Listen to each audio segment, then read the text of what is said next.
we have to come forward also. Exactly. Okay? तो आपकी राय क्या राय है? सही कह रहे हैं। आइडिया ये है कि आज जो एनडीए से इंडिया गठबंधन है, जो कि ठोस आल्टरनेटिव के रूप में लग रहा है, उसके अंदर टॉप मैनेजमेंट के नीचे जो मिडिल ग्रेड मैनेजमेंट है वो बेसिकली हाई अपर कास्ट की है और वो इंडिफरेंट है। अगर ऊपर वाली के ग्रुप की चाहे की ये सीट निकल जाए तो वो ह्यूमनियर कैरेक्टर है। उस हालत में हमें कांग्रेस के इंटरनल संगठन को स्ट्रेंथ करना पड़ेगा, हमें आगे ही फॉरवर्ड होके आना पड़ेगा। हमारी दुविधा ये है कि हमारे वोट बटे हुए हैं या कम मात्रा में मिलते हैं।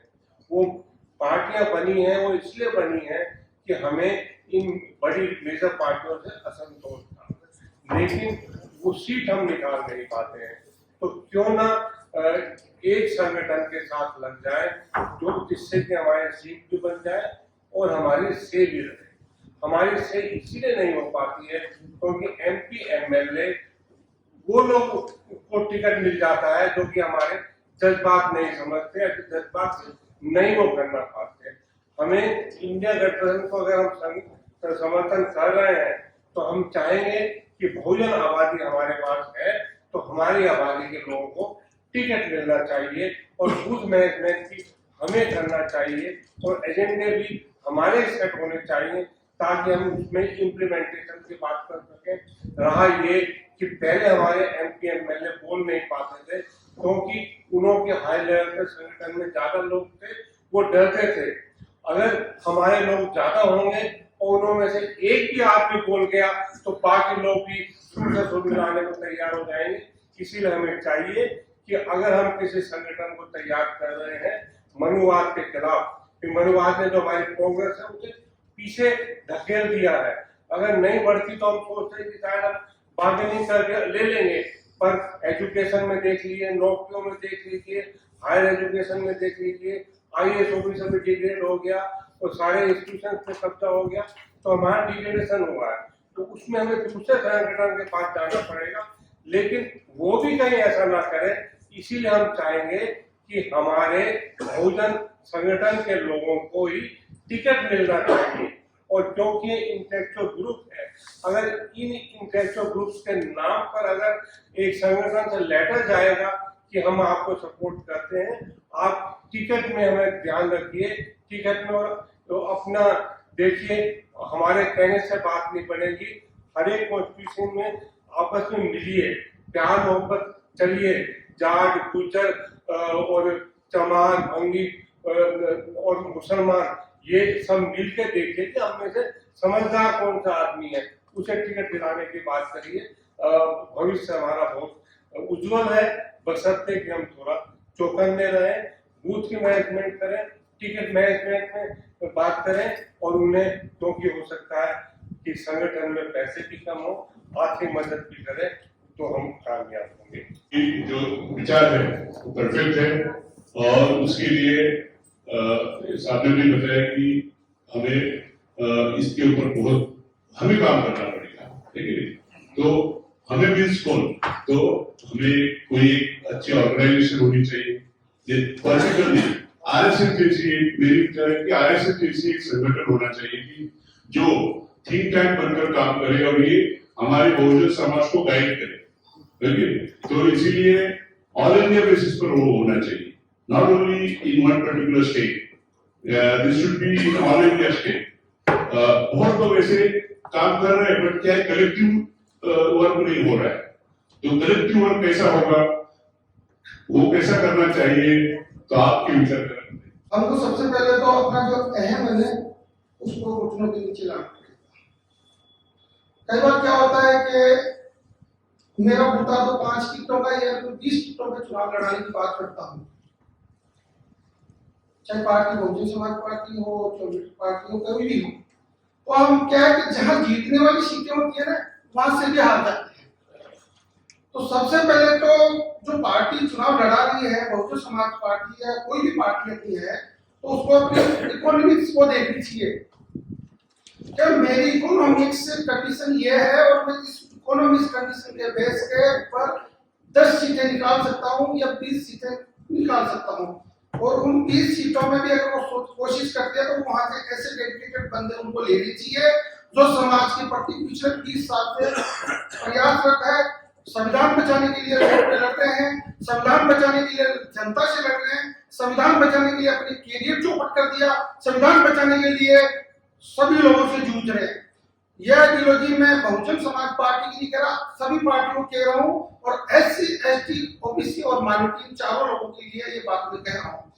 जहां अपन को ये लग रहा है कि यहाँ पे हमारी पार्टी चुनाव जीत सकती है तो ऐसे मिशनरी आदमी को टिकट देना चाहिए कि वो जीतने के बाद में उसकी तिलकदारी की गोद में जाके नहीं बैठे और पार्टी का नाम निशान नहीं मिटाए। जहां हम बहुजन समाज पार्टी की बात करते हैं तो हमारे 6 MLA जीते, सब 6 MLA जीते, लेकिन फिर भी उन्होंने दूसरी पार्टी का क्यों थाम दिया? हमारी कमजोरी थी, पार्टी की भी कमजोरी थी। अगर पार्टी उनके ऊपर फोकस ढंग से करती और उनकी जगह 20 बहुजन समाज के लोगों को लेती, उनके ऊपर ये गेम खेलती गई, 20 लोगों मेरे को जिताना है, 200 सीटों पे चुनाव नहीं जिताना, 20 सीटों पे जिताना है, तो अपना घर कोई छोड़ के नहीं जाता। वो 20 सीटें भी हार गए और 4 में ऐसा है कि हमारा बहुजन समाज पार्टी का नाम लेके जीत गए और आखिर में वोट में जाके दूसरी पार्टी में बैठ गए। उन मतदाताओं के लिए एक बहुत बड़ा सबक हो गया और वो मतदाता इस बात में सोचने लगे कि मतदाता गुलामी से गुलाम, पॉलिटिकल सर्व। सर इस चीज के लिए सोचना पड़ेगा। पार्टी हमने इतनी बढ़ा रखी है जिसकी कोई सीमा नहीं है। हर घर में 5 वोटर है तो 6 पार्टी पैदा हो जाएगी, एक पार्टी एक्स्ट्रा है वो पता नहीं कहां से पैदा हो जाती है। तो मेरा निवेदन ये है कि अपन को पार्टी कोई सी भी हो, लेकिन जहां बहुजन समाज की बात आती है तो चाहे वो मुस्लिम लीग पार्टी हो, चाहे OBC संबंधी पार्टी हो, चाहे बहुजन समाज पार्टी हो, बहुजन समाज से संबंधित कोई भी पार्टी हो, वो अपना बहम तोड़े, अहम तोड़े, अपना घमंड तोड़े और अपनी जो आइडियोलॉजी है ना उसको थोड़ी चेंजिंग करे कि मुझे संविधान बचाना है तो मुझे लोगों को साथ देना है। दूसरी बात क्या साथियों, बिना पैसे कुछ नहीं होगा। हमारा IAS हो, RS हो, कोई भी अफसर हो, कोई भी नेता हो, कोई भी बड़ा बिजनेसमैन हो, उनकी भी एक विशेषता होनी चाहिए जो बहुजन के लिए पार्टी है उसका मैं तन के साथ हूँ। इस आइडियोलॉजी को कवर करना पड़ेगा। दूसरा, अपने घर से ही सुधार कीजिएगा। आप घर को सुधार लोगे बहुजन समाज के लिए तो पड़ोसी का नंबर लीजिएगा, पड़ोसी का नंबर लेने के बाद में कॉलोनी का नंबर लीजिए। लास्ट पॉइंट मेरा एक और है, हमारे नेता अगर दल बदलू हो जाता है और वो संविधान की बात नहीं करता है तो उसको सुधारने के 3 तरीके हैं।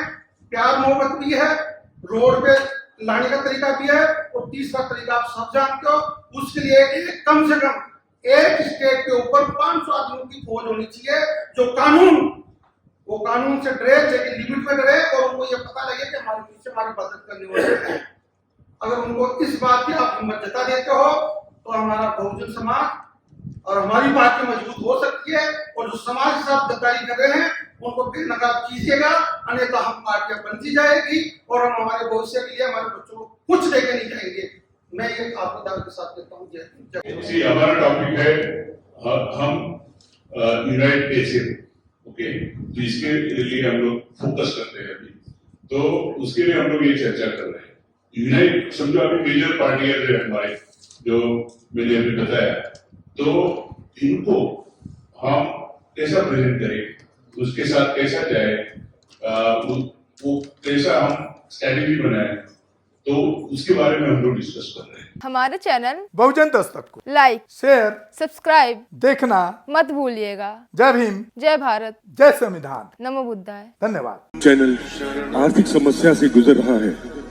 अगर आप बहुजन समाज में बाबा साहेब अम्बेडकर और तथागत बुद्ध की विचारधारा को अधिक से अधिक लोगों तक पहुंचाना चाहते हैं तो हमें आर्थिक सहयोग प्रदान करें, ताकि हम अपने चैनल के माध्यम से देश विदेश में समता, बंधुता, एकता और संवैधानिक अधिकारों को ज्यादा से ज्यादा लोगों तक पहुंचा सकें। आप अपनी सहायता राशि नीचे लिखे खाते में जमा करा सकते हैं।